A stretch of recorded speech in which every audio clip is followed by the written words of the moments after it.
It's crazy. Like, you can't even show a nipple on Instagram, even if it's a breastfeeding nipple. All we have to do is get it to be smaller and smaller, easier to manufacture, cheaper, more reliable, to the point where it meets the beautiful design that we've got. And then voila, you've got a product.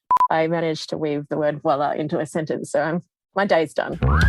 Welcome to Add to Cart, Australia's leading e-commerce podcast that express delivers all you need to know in the fast-moving world of online retail. Every week, Nathan Bush from eSuite and an e-commerce industry expert will share the news, research and insights that you need to know to keep you at the top of your game. And of course, keep your customers adding to cart.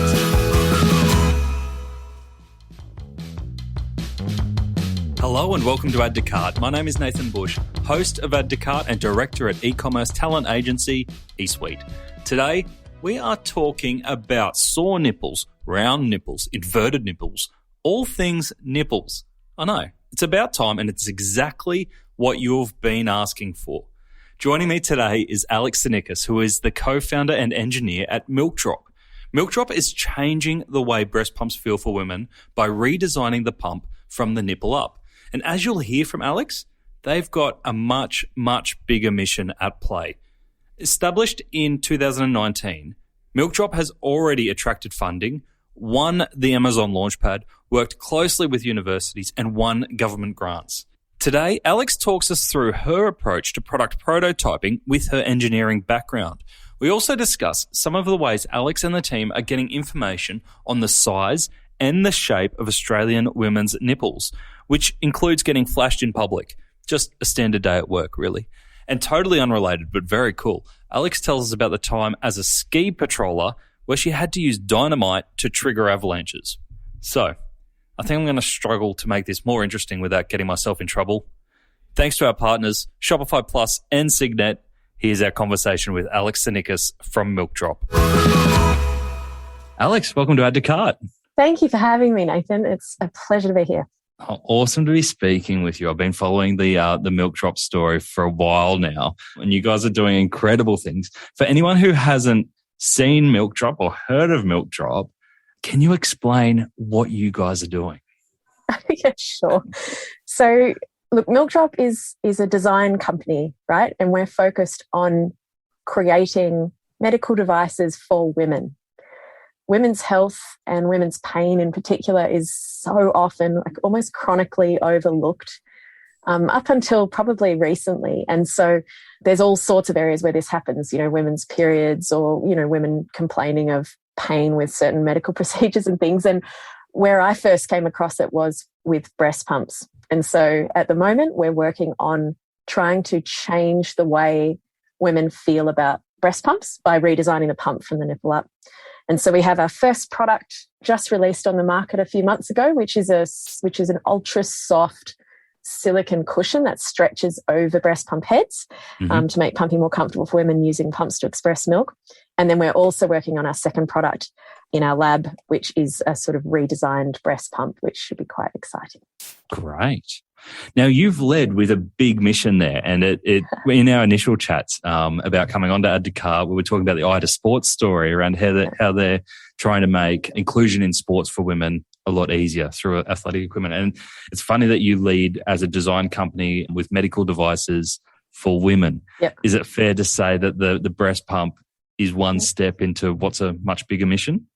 I think so. I mean, it's always good to think big, but at some point you've got to sort of put your first step forward. So I think, thinking big in 10 years' time or something, yes, we would have a series of, for us, it's the medical devices that aren't that medical, like they are medical devices because they need to be made in a certain way so that they're as safe as possible for women, but they don't need to feel clinical. So a breast pump is a great example of that. And so, yes, in 10 years' time, we'd love to have a whole suite of devices that are designed in a way that make women feel good about whatever taboo topic they're dealing with. But, our first step and our focus 100% at the moment is on just breast pumps. So we're a small team at the moment. You got to be able to focus your energy on one thing. Yeah. Yeah, absolutely. And it's funny that it is a taboo topic when it's something the majority of the population experiences at some point in their life.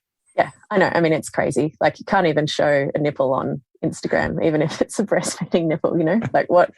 Yet we can show violence and, well, all sorts of other nipples, Yeah. So I think, there's some things that are a bit taboo. And I'm not sure that breast pumping is taboo. It's just like not glamorous. So why would you talk about it? I mean, there's so many other things to talk about, right? So as someone who we've got 2 kids, I've seen my wife go through breastfeeding and seen how uncomfortable and stressful it can be. What made you go, actually, I think women have tolerated this for so long. I think this is a problem that I can solve. Yeah, it was kind of selfish, to be honest. I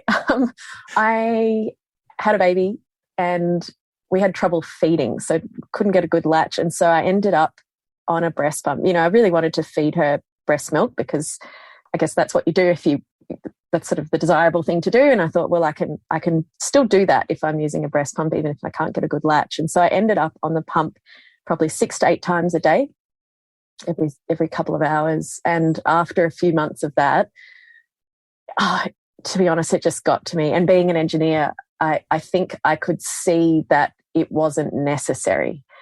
And it just irked me that my breast is soft. Why am I putting it against hard plastic when there are so many other materials out there, especially in the last few years, that are appropriate to put against the skin, even broken skin, that, they're not cheap, but they're not so expensive and they're hard to work with, but not impossible. And so I just felt like, whilst I'm grateful that breast pumps exist and I'm grateful to the designers that made them and, they help us feed our babies when we couldn't otherwise, I just felt like the design could be improved. And so that's where it all started. I think at the time I was working for an amazing global engineering design firm and I was working in their research and development group. And our whole job was to take fantastical ideas or ideas that would solve problems, ideally, and turn them into reality. And so that was kind of my whole world. And we had been playing with this like sort of jelly-like material that had robotics embedded in it. And I was just like, how are we not using this for the breast? Like why have we not got a pump that almost completely mimics what a baby does with robotics? And I realized later that it's just a bit creepy. That's why we don't do it. Like, you don't want a pump that looks and feels like a baby on your breast. Like there's some things that humans will accept and they won't. Yeah. But the basic principle is that it can I can just imagine walking into a prototype lab of like all these. Creepy. Yeah. I mean, like they did find that in automated vehicles and some robots and things. They kind of make them cute, and that's because they need the human to accept it. Yeah. So, I mean, that's why we didn't do it. But this same principle of making something softer and comfortable and more something that fits the woman rather than the woman having to fit the device, I think that's something that in the last decade we've suddenly got this capability of doing. So why not do it,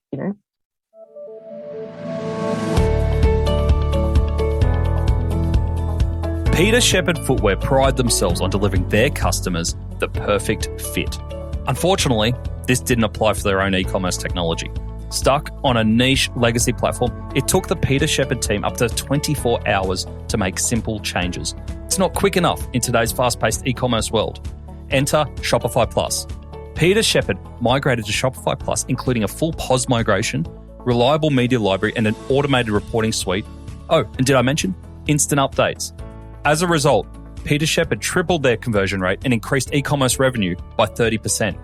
Talk about some nimble footwork. To read more of Peter Shepherd Footwear's story and to see other case studies, visit the customer section on shopify.com.au/plus.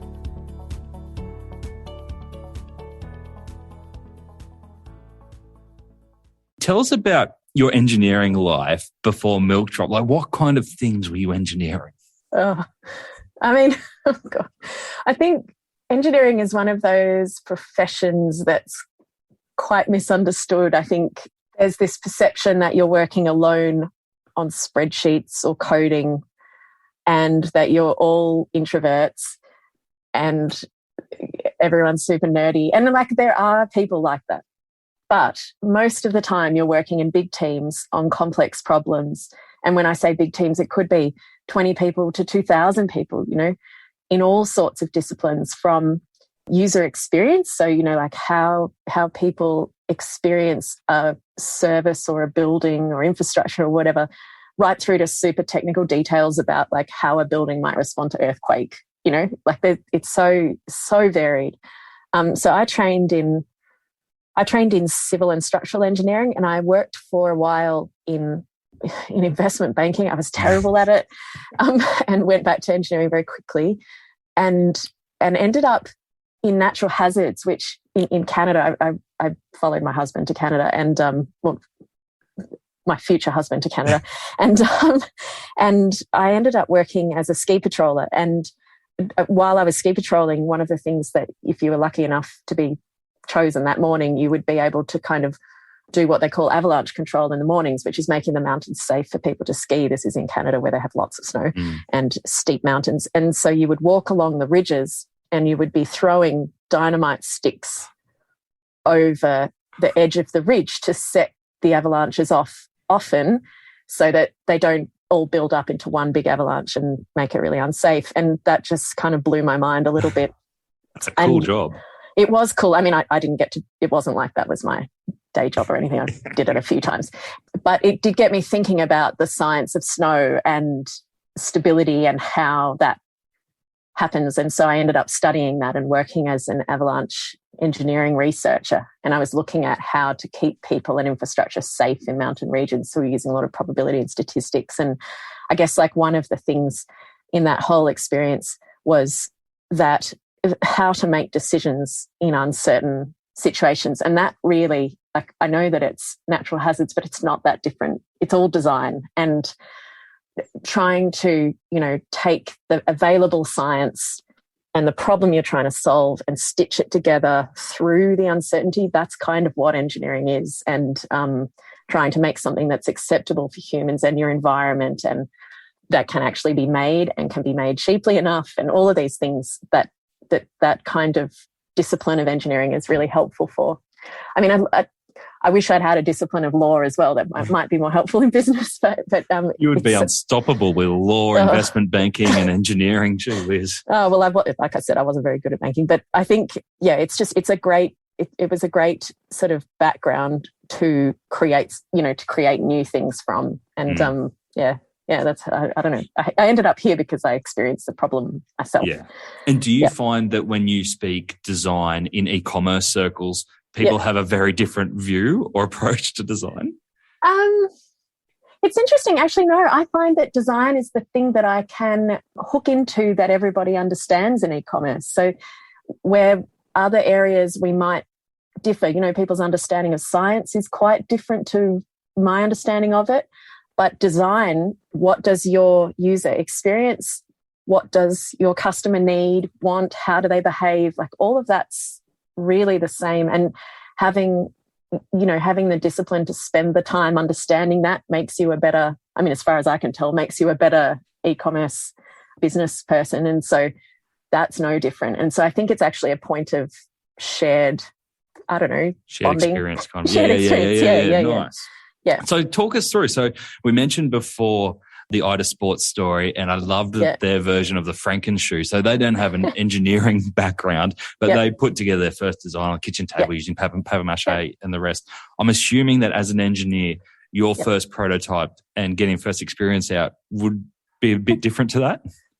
Not necessarily. Like when I heard their story, I was like, well, they're basically engineering themselves. One of the principles is that you design, like you start prototyping early. So I think, we have these two products. So we've got the cushion and then the pump itself. But, with the pump, which we're working on, our first prototype for that was a paper cutout. Mm-hmm. We were just kind of fiddling with how that might look and feel on a breast. So it's not any more sophisticated than that. I think the first prototype for the cushion, I think I ordered some hobby silicon from Barnes or whatever and a robotics kit and started trying to play with that, but I ran into my limitations very, very quickly. And so I called a friend of mine, Daniel, who is a roboticist And he had a friend, Ravi, who works as a prototyper at Swinburne Uni in a lab there. And his whole job is to help people make stuff. And so with those two guys, and also my husband, who's a GP, we understood the physiology of the breast and what's happening when a baby's suckling. I'm just really good at bullying people. So I got all of them together to kind of work through this stuff. And so with Daniel and Ravi, we started 3D printing molds, pouring the silicone in. And then every time I went to pump, I'd try a new prototype. Yeah, brilliant. And we just did that over and over and over again. And we had a couple of criteria. So we're like, okay, it has to feel more comfortable. It has to fit the pump. It has to allow me to collect milk. We could make something comfortable that doesn't let you collect milk. Yeah. There's no point, right? No one's doing this for fun, right? No, exactly. So we just kept going through that until we hit all three.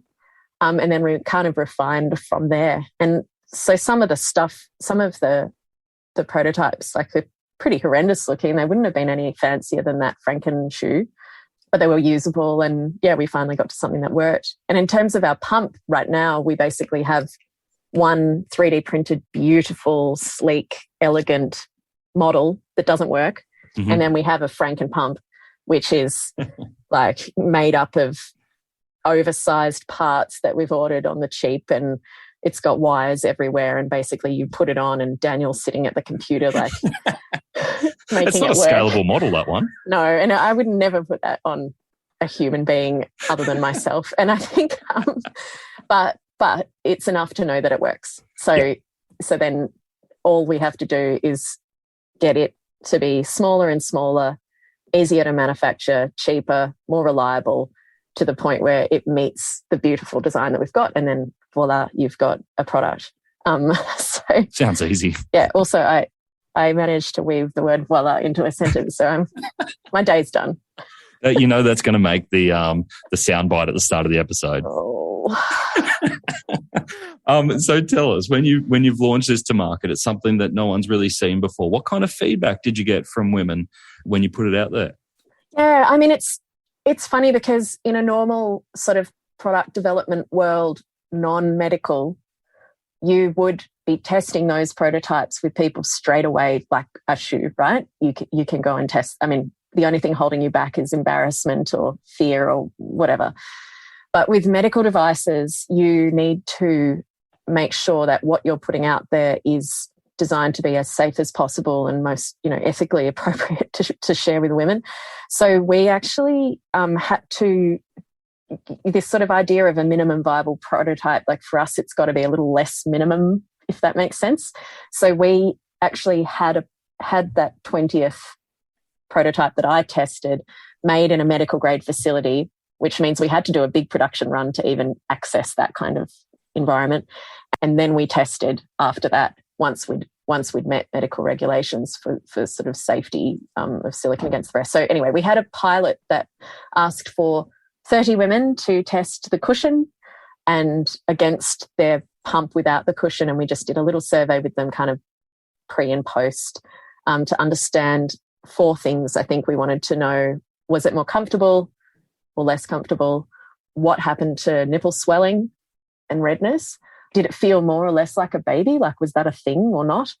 And the last was milk volumes. So we wanted to understand if we were having any effect on hopefully increasing milk volumes, but if it was decreasing, wanted to know that too. And so we ran that pilot in February this year. And then the results were good enough, like actually mind-blowing in some areas, but areas for improvement in others. What parts were mind-blowing? Oh, like everyone said it was more comfortable. And the median comfort score went from 5 out of 10, so pumping without a cushion, to 9 out of 10. Oh, wow. And the swelling, that was the best bit. So swelling went from 6 out of 10 from memory to 0. Oh, gee. So we were just like, oh my gosh, this is amazing. Like, we've solved it. The catch was that milk volumes. So we found that 20% of women collected way more milk. They were overjoyed. Like, oh my God, I don't need to pump as much because I'm collecting more milk because I'm in less pain and it's more comfortable. Awesome. About 60% of women collected about the same or a little bit more. So that was unchanged. So they were just more comfortable. So that was great. But there were 20% of women who are finding that they were collecting less or weren't able to get milk at all. And so in medical device land, as my husband kept telling me, that is insane. You know, sometimes with medical devices and drugs and things, you might have a bundle of treatments that might improve the experience by 5% for 20% of the population, and it's still worth it to use that bundle. But so we'd done really well, but in e-commerce land, a 20%, like, it was a big decision for us. Like, do we put this out there because we know we're going to be helping 80% of women, or do we hold back and wait until we can have a second cushion so that we know that we've covered all women? Yep. And what we decided to do was kind of a mid-range. We put it out there, but we tried to get the messaging as honest and strong as possible, saying, look, try it.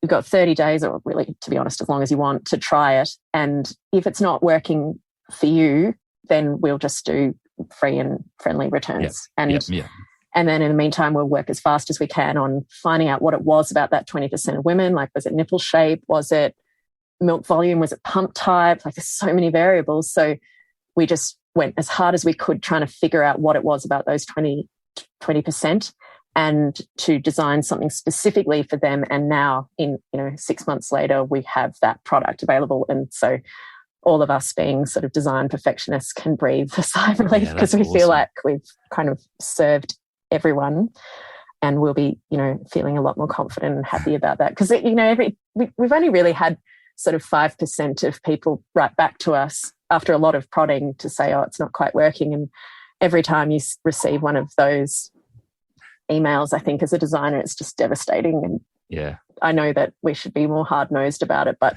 for us, like, the point of this was to improve women's experience. And so until we're doing that, we're just not happy. So anyway, this is a big milestone for us to have this second one, and to know that, we'll be able to help hopefully all women. Yeah, I think that's a brilliant goal, and sounds like you're very hard on yourself. But is there any like customer story that stood out for you around how you've changed someone's life?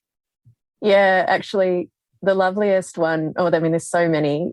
And I got this advice very early on from one of our mentors, who always, I was chatting to someone else who this person is a mentor for, and they were like, take her advice always.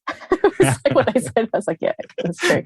Noted. Anyway, she said that if you're having you'll have tough times in business. So what you need to do is print out all of the lovely things that people have actually gone out of their way to tell you about, stick them on the wall, and then when you're having those tough times, you just read through them. Be like, It doesn't matter what the investor says, or it doesn't matter what whatever says. You, this is what you're doing, and you're doing a good thing here. So that was kind of nice. And it's great advice, because it's natural human instinct to dwell on the negative feedback.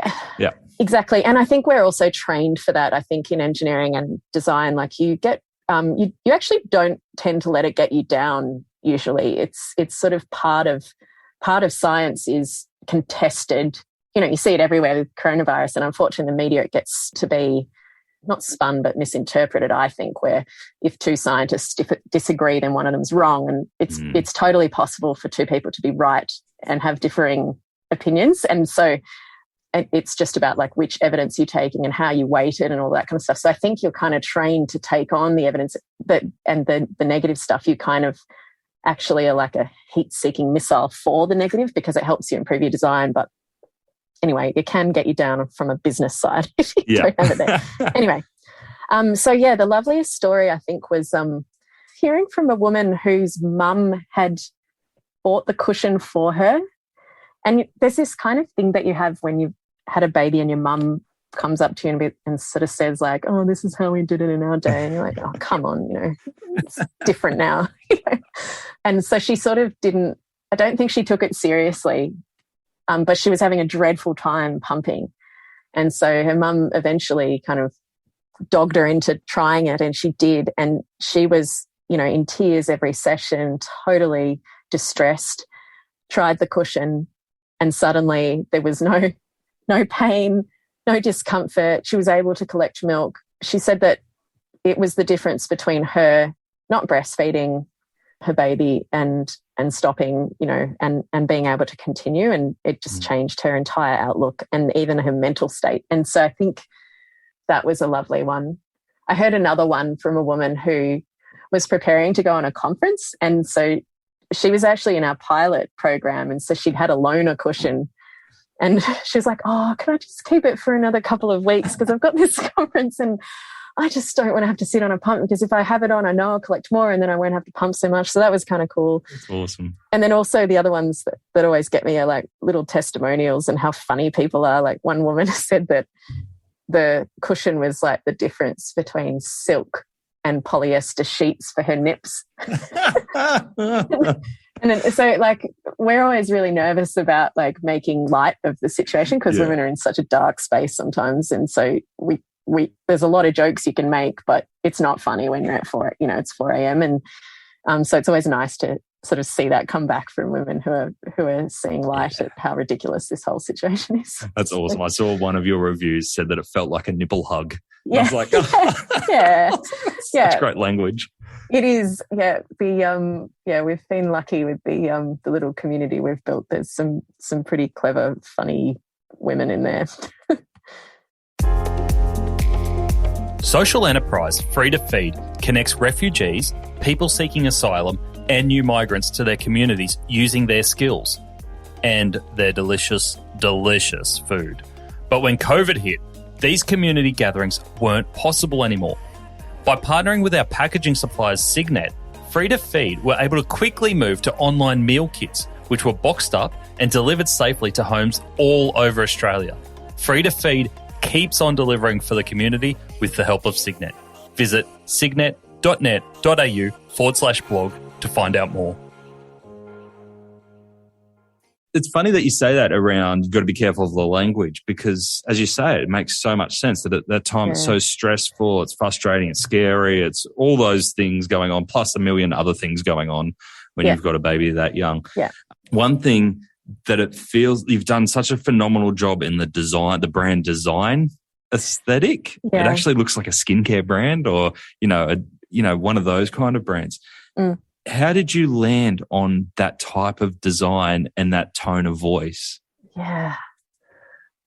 So design is really important to us to start with. And I think that when you think about a woman's journey through even getting pregnant, staying pregnant, having a baby, dealing with a newborn, I think one of the big shocks to the system is that you go from being a woman in control of your life, and especially our customer, like often, they're the boss of their own domain, right? They have careers or jobs or even their family life. Like they know what they're doing. They're smart women and in control. Then they have a baby and suddenly all of that goes out the window and they find themselves on a pump, it might be at 4 a.m.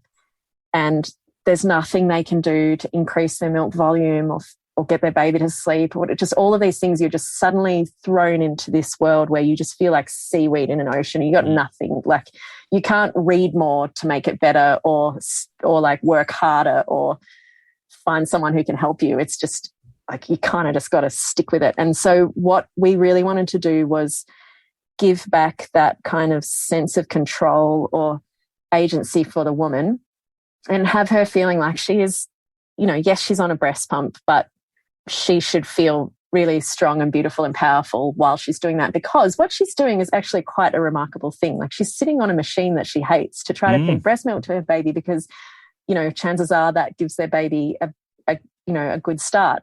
Like that's pretty remarkable. And often there's a partner around there who's really trying to enable that as well. Like some of the partners and dads involved in this are just lovely. Like I heard about a guy who saw his wife in pain pumping and just went to Baby Bunting and bought everything, like thousands of dollars worth of just anything, just like grab it off the shelf, come home, like try any of this, anything that will work, So there is support around there, but they just feel like a cow. Like I think it was something like 7 out of 10 women who we surveyed said that they felt like a cow, and that the noise of the pump is kind of triggering, and like it's just a crappy experience. So we wanted to kind of create this emotional experience that was less clinical, less you as a utility and more you as a woman. And where do you find products that do that beautifully? Well, skincare, beauty. So that's kind of where we were aiming to get there. I don't think I knew how to do it. Like, I knew how to do it in the product world, but didn't know how to do it on a website. And we've had some amazing mentors to help us with that. You know, how to get a photographer, how to and you know, a beautiful one, and how to frame it in that way. Was there any challenges from a medical regulation perspective that other brands may not have when getting information out there? Yeah, we have to be very careful about our claims. And I mean, there's a lot of brands that probably should be more careful about their claims, but we've been quite conservative about that. So if we don't have the data to back it up, we don't say it. So yeah, when you go on our website, sometimes it's frustrating because you can't sort of do the old got sore nipples, like reduce pain and increase milk volume, you know, like all of these things. Yeah, nipple pain is gone. Yeah, exactly. Yeah, so we have to be kind of muted about it. Yeah. I could probably push it a bit more. I think that's one of my failings, is that I think in my career so far it's all been kind of B2B sort of world where it's all about slow burn trust and calm and quiet and underselling, which actually creates business. Whereas in this world, it's been such a struggle to kind of just say what the thing does and get people to buy it. I think I found that really hard. I'm probably just going to have to ask someone to help me with that. But it probably builds trust over the long term, right? Sure. Yeah, maybe in 10 years. Yeah. Like, I don't have time for that. No, I have had to learn how to do that. Definitely. It's definitely different. And how to do it in a way that's not pushy, that's still classy, that still respects the woman. Yeah, it's a balance for sure. Yeah. Well, you say that you're underselling, but you know, the way I heard about you is obviously through some of the press. You've been really great at getting some really, really nice press out there. Things like the Amazon program. Obviously, you're connected in with universities as well. Yeah. Was that all part of the roadmap from the start, or has one opportunity kind of opened itself to the next opportunity? Look, it's always tempting to say it was part of the plan. I think it wasn't. I think that and this is the approach I've always taken, which is like never judge an opportunity until you've seen it through, and take as many as you can without burning out. And, you know, that includes talking with people who may not necessarily be directly related to what you're doing, but if you're just curious about who they are and what they're doing, there'll always be something there that's sort of interesting. So I've sort of taken that approach here as well. And it has just turned out that I think our story is quite compelling. And I think that breast pumps have frustrated a lot of women. Maybe they've frustrated some of the journalists that have written about this, and you know, and some of the people who have been supporting us along. You know, we've certainly not done it on our own. And so I think that people want to see this problem solved. And so that's been really helpful for us. But there are other avenues that just haven't, you know, ads haven't worked for us at all. They've just been sort of too expensive. But whereas PR has been good. Any type of ads? We've tried tests with everything, and yeah, just the cost of acquisition's too high. Perhaps the market's a bit too niche. And again, my language is probably not quite, you know, the creative on the ads probably not quite there yet. But, you know, I guess like every business lends or leans itself to some channels that are better. I think when we first launched, I think there were like 16 different kind of strategies we could have in the market. And the advice we had was just like throw mud at all of them for a bit and see, you know, which ones seem to work well and which ones don't. And so that's kind of how we've landed on the mix that we've got, but it's changing all the time. And sort of the PR and the media seems to be a good one for us. So we'll keep pushing that one. And of course, like being part of the Amazon program, like that, they do a lot of that for you, right? I hear they've got a team. Yeah, just a small one. How do you, apart from journalists coming to you, do you do any proactive PR media outreach? Yes, of course. I mean, early on, we sort of did little media releases about our pilot results and our launch. And we did that with the help of the fabulous Kate Denon and Annie Carroll. so that really helped us in that kind of high-end sort of market. I think like in some ways, I think we've almost done better in the business PR world than in the mum PR world, if that makes any sense. And so that's what I'm focusing on now is like, okay, you know, we've established that that's really great for getting a little bit of credibility and getting the word out there. And that's wonderful. And we're very grateful for it. Now we need to start really focusing on like where are mums going for their information and how do we support that ecosystem? So can we contribute blogs or guides or how do we kind of get in there a little bit more? I think I'm not naturally like that as a mum. Like, I mean, the last thing I want to read is about parenting because I just feel like the thing I'm missing is understanding the world, you know, world of innovation or science or I don't know, the Fin Review or something. I just like want something so unrelated to children. But that's not actually true when I think about it. If I'm having a problem, I will Google it and I will end up on those pages. And so I think that's sort of, I've been trying to focus on that a little bit more and understand that world. I totally get what you're saying there. I'm reading on Audible. I try and listen to different topics so I don't just kind of become an e-commerce nerd and nothing else. So I try and like broaden it to make sure that I'm reading a whole bunch of different things. And my book at the moment is a parenting book that I'm listening to. And sometimes after dropping the kids at school, I'm like, the last thing I want to listen to on a drive to work is a book about how to raise your kids better. Yeah, exactly. And it's kind of like you want to be at least two-dimensional, you know, if you can. You don't have a lot of time. So, it's, you know, like maybe in your 20s, you would read, you know, books and you would, you know, chat with people over long dinner parties and you might travel. You might do all of these things and it would broaden your horizons and you'd think sincere thoughts deeply. But I don't think there's time for that as a parent. So you kind of just have to, I heard about this app, software or whatever, I think it's called Blinkist or something that adds everywhere. Books. It sounds awful. Could you imagine? It's like crib notes, like it's like on the Matrix, like uploading the knowledge without the experience of gaining that knowledge. It's sort of, is it actually knowledge? You know, like if a tree falls and no one was there. It always gets me. And then on the other hand, I'm like, oh, it would be really nice to actually just know something different for once. Not in the trenches. But anyway, I'm sure when we get out of it, you and I both will have something more going on in our brains in 10 years' time. It will become more interesting people. Sure. But it is funny that you've said this word a few times throughout the podcast is the word community, and that obviously mums form really tight communities. So it feels like it is a long burn rather than a Facebook ad that you see once and go, that's the answer to all my problems. Yeah. But it's not easy to get into those communities. Yeah, exactly. Like sometimes I just sit in those Facebook mum communities, you know, like mums of whatever suburb X. And I'm just like hovering over the button and I never actually like type because you don't want to betray the trust. Like you don't want to sort of, that's the stuff I really need to learn how to do better because I know other women who are like, oh, whatever, just chuck it in, you know? And so I think that sort of shyness maybe might be getting in my way. So maybe I need to sort of, move away from that a bit. When you know you are legitimately solving a problem too, you have the data to say that I can solve these problems and there's that sales in the back of your head going, I don't want to be pushy.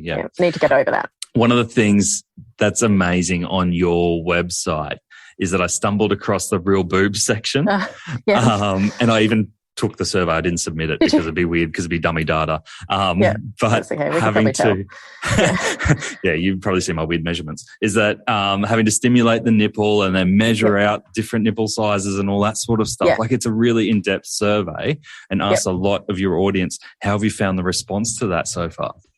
Yeah, amazing. I mean, I'll give you an example in real life as opposed in the survey.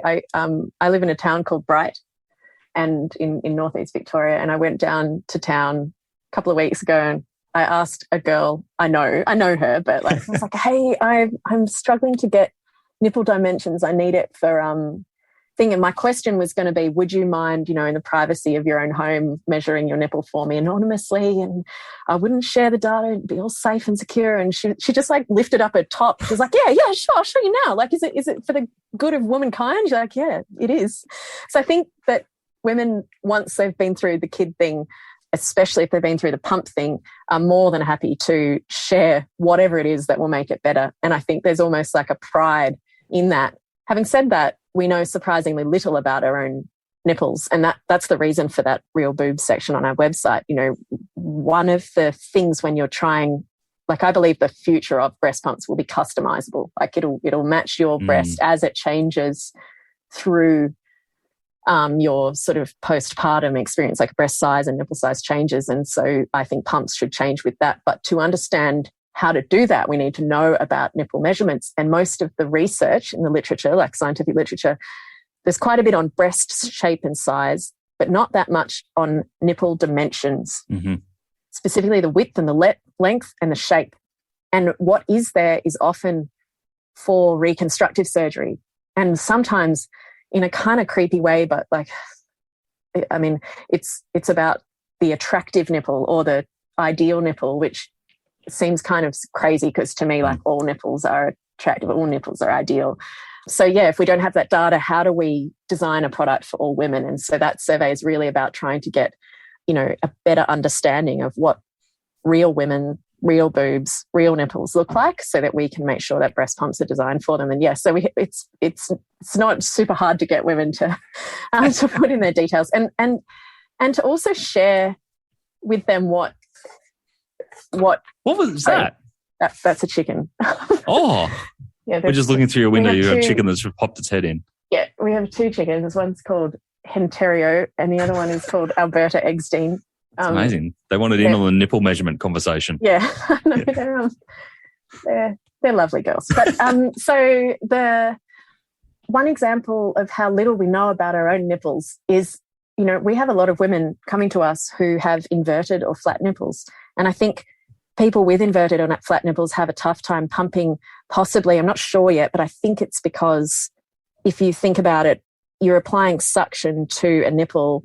If it's already longer, then you've got less to travel for that suction to be applied, and so you have less damage. Whereas if you're flatter or inverted, you might have to experience more trauma before the nipple, like milk can be expressed. And so a lot of women who come to us in pain, we find out they actually have flat or inverted nipples.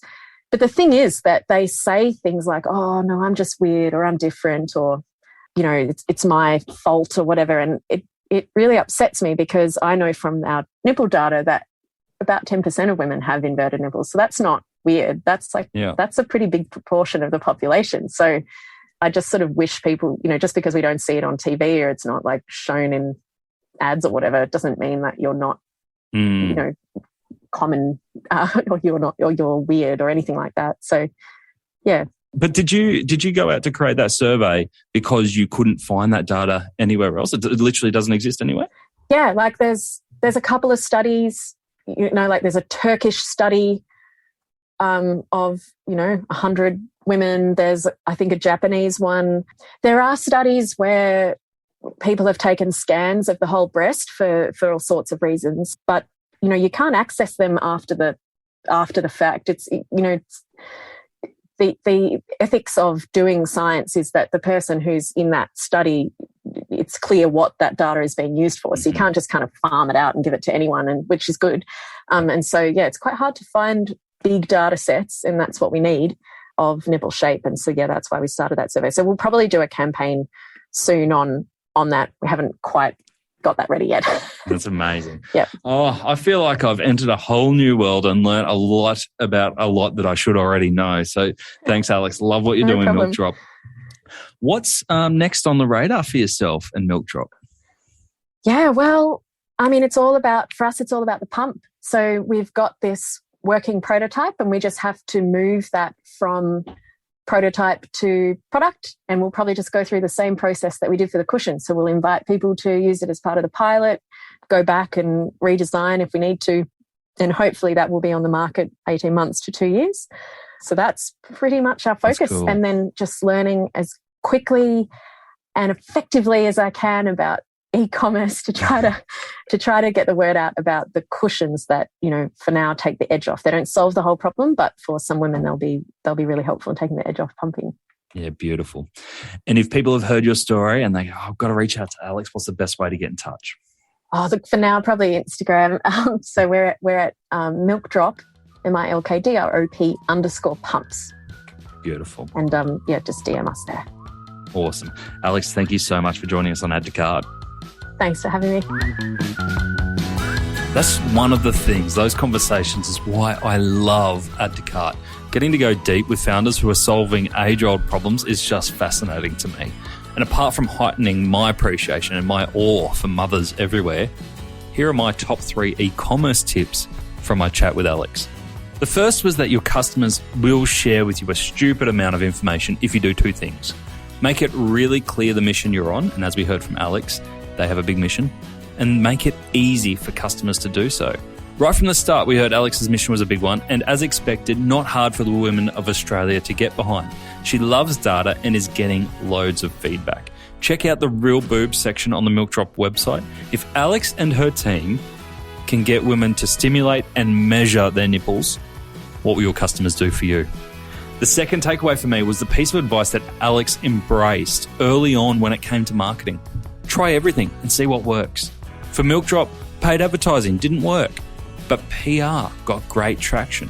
Once they found that, they were able to pause ads and double down on PR.